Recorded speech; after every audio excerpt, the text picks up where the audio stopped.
လွန်ခဲ့တဲ့နှစ်တွေကကူညီခဲ့မှုတဲ့အီဂျာကွေးရောက်တဲ့အဖိုးကိုကျေးဇူးဆက်ဖို့အတွက်ကုမ္ပဏီဥက္ကဋ္ဌကလက်ဆောင်တွေယူပြီးကျေးဇူးတင်စကားပြောဖို့ပြန်လာခဲ့တယ်။ဦးကျိုးကျွန်တော်တို့ပြန်ရောက်ပါပြီ။အဲ့ဒီတုန်းကဦးပေးခဲ့တဲ့အီဂျာကွေးတစ်ဝက်မရှိခဲ့ရင်ကျွန်တော်တို့ဒီနေ့လိုနေရာမျိုးရောက်လာမှာမဟုတ်ပါဘူး။ကြော်တာမကောင်းလို့ရောင်းလို့မရတော့ဘူး။ပြက်နေပြီမို့လို့လွှင့်ပစ်တော့မလို့ကြည့်ပါဦးတခိုးလေးပြန်လာပြီဟဲ့တခိုးလေးပြန်လာပြီနင်ကဘာလို့အော်နေတာလဲအဖိုးကျိုးနေသူ့ကိုမမြင်လိုက်မှစိုးလို့ပါဟာဒါတွေကငါမလို့ချင်တော့တဲ့ဟာတွေပါပဲခွေးကျွေးဖို့ယူသွားပါလို့ပြောလိုက်တာလေနင်လည်းတခုချင်လို့လားမနှက်ပြန်ကြရင်နင့်အတွက်တခုခြံထားပေးမယ်တဲသွားတော့ဘာကြည့်နေတာလဲပဲနို့ကပူနေသေးတယ်လေဒီနေ့တော့ဇီးရှာနွေးနွေးထွေးထွေးစားရတော့မယ်အဲ့ဒီနေ့ကစပြီးဦးကျိုးရဲ့တစ်တာထဲမှာရောင်းလို့မရအောင်ပျက်စီးနေတယ်လို့ပြောတဲ့အပိုးပျက်စီးနေတဲ့အကျွင်းကြံအနှဲငယ်အမြဲတမ်းရှိနေတတ်တယ်ဒါတွေမပျက်စီးပါဘူးဆိုတာကျွန်တော်သိတာပေါ့ကဲအိမ်ပြန်တော့ဒီနေ့အဲ့ဒီကလေးဘာလို့ပေါ်မလာတာပါလဲမလာလဲအေးတာပဲငါလဲနေတိုင်းတတုတ်ပြက်အောင်လုပ်နေရတာတက်တာပေါ့ဒါဆိုဘာလို့သူ့အတွက်ပူနေအောင်လုပ်ပေးထားရတာလဲပြက်နေတဲ့ဟာတွေတိုးသွားမှဆိုလို့ပါဦးလေးပြက်နေတဲ့အတုတ်ရှိသေးလားယူသွားလေဒီနေ့အဲ့ဒီကလေးတခုခုမူမမှန်ဘူးအဖိုးကျိုးဘာလို့သွားမလို့လဲငါသွားကြည့်မလို့ပါအကိုဖြည်းဖြည်းမျိုးနော်တတိထားဦးပူတယ်အကိုချိုတယ်နော်ချိုရင်မြတ်မြတ်တောက်လေနေလိမ့်နေတ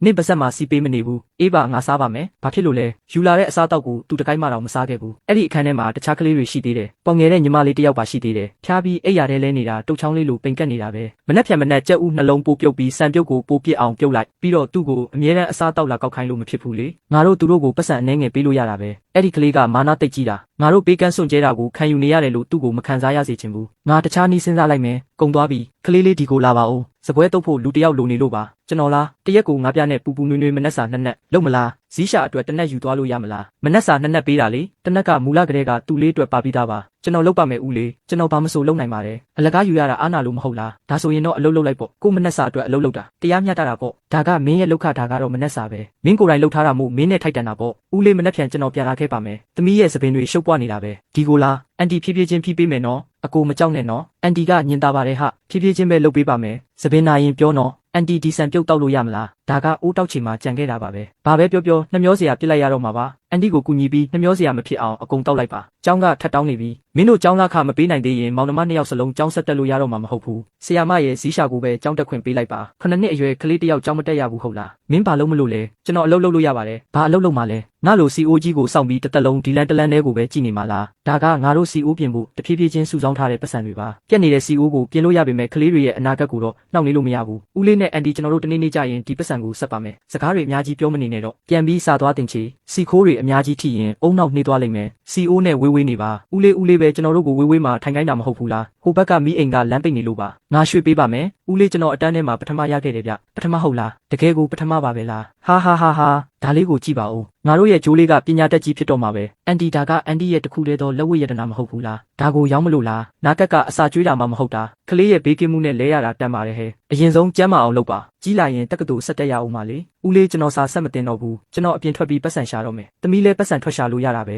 အတိတ်ပဲမရှိတာတွေမစင်စားတဲ့လူဆိုတာဆင်းရဲလို့ရတယ်ပေမဲ့တစ်သက်လုံးထမင်းတနက်စာအတွက်ပဲရုန်းကန်နေလို့မဖြစ်ဘူးငါ့ကိုကျေးဇူးဆက်ချင်ရင်ဒီနေရာကနေလွတ်မြောက်အောင်စာစူးစမ်းတင်ပါအကိုကျွန်တော်တို့တကယ်ကြောင်းအောင်သွားပြီနော်ဦးလေးနဲ့အန်တီကျွန်တော်တို့စိတ်မပြတ်စေခဲ့ပါဘူးကျွန်တော်တို့မောင်နှမနှစ်ယောက်စလုံးတက္ကသိုလ်အောင်သွားကြပြီလမ်းမှာဓာရီစားသွားကြပါတခြားပြည်နယ်အထိဝေးသွားရမှာလေဖက်နှက်ထဲမှာဖက်နှက်ခံအပိုးတစ်ခုထည့်ထားပါခြေထောက်တွေပွန်းသွားရင်စောက်ရှောက်ပေးမဲ့သူရှိမှာမဟုတ်ဘူးဦးလေးနဲ့အန်တီကျွန်တော်တက်နိုင်တဲ့နေ့ကျရင်ပြန်လာပြီးအေးအေးဆေးဆေးစိတ်ရွှေရတနာနဲ့ဆန်စားနိုင်ခေါ်တော့မယ်အန်တီကျွန်တော်တို့ပြန်လာတာကိုစောင့်နေနော်စကားကောင်းတွေပြောမနေပါနဲ့တော့ထွက်သွားပြီးရင်ငါတို့ကိုမျက်နှာငယ်အောင်မလုပ်ကြနဲ့ဟိုမှာကိုဂယုစိုက်ကြအိမ်ကကိစ္စတွေကိုစိတ်မပူနဲ့ဦးလေးကျွန်တော်ပြန်ပို့လိုက်တဲ့ပတ်စံရရဲ့လားဦးလေးနဲ့အန်တီပတ်စံ300မှာကိုအမြဲတမ်းကြောက်မနေကြပါနဲ့ဘာရမှာလဲမင်းမသာသုံးဖို့တင်ထားလိုက်အိမ်ကိုပတ်စံမပိုးနဲ့တော့ဂျိုးလေးမင်းနဲ့ဇီးရှာမင်းတို့ဘဝကိုပဲကောင်းကောင်းမွန်မွန်အာယုံစိုက်ပြီးနေကြပါနည်းနည်းလေးပဲထက်ဆောက်ပါအောင်ကျွန်တော်တကယ်အခြေတကျဖြစ်သွားတာနဲ့ခေါ်ဖို့ပြန်လာခဲ့ပါမယ်အကိုသမီးပွဲရရင်လမ်းဟောင်းစီပြန်သွားပြီးဦးလေးနဲ့အန်တီကိုခေါ်ပြီးအတူတူနေကြရအောင်နော်အေးပါကုမ္ပဏီဒီအခက်ခဲကိုကြော်လွှားနိုင်တာနဲ့အတူတူပြန်ကြတာပေါ့အဲ့ဒီ CO ကြီးကထာဝရမမီမနာကြော်နေမှာဖြစ်ပြီးရေနံစီမီအိမ်လေးကလည်းအမြဲလင်းထိန်နေလိမ့်မယ်လို့ကျွန်တော်အမြဲတမ်းထင်ခဲ့တာပါငါရှေ့ဆက်တိုးနေတဲ့ရွေးတနေ့ကြရင်သူတို့ကိုခေါ်နိုင်ဖို့ပတ်စံလုံလောက်စုမိမှာပဲလို့ထင်ခဲ့တာဒါပေမဲ့ထင်မထားခဲ့မိဘူး9နှစ်ကြာလို့ကျွန်တော်တို့မျိုးကိုပြန်ရောက်လာတဲ့အခါအဖိုးကျိုးရဲ့မနက်စာဆိုင်လေးဟာလမ်းပေါ်ကနေလုံးဝပြတ်ကွယ်သွားခဲ့ပုံပါပဲမစ္စတာရှန်ရက်ကွက်အခမဲ့မနက်စာစီမံကိန်းတွေနဲ့မြို့နယ်3ခုလုံးမှာတရားဝင်စတင်လိုက်ပါပြီနောက်ဆုံးတော့အခြေတကျဖြစ်သွားခဲ့ပြီ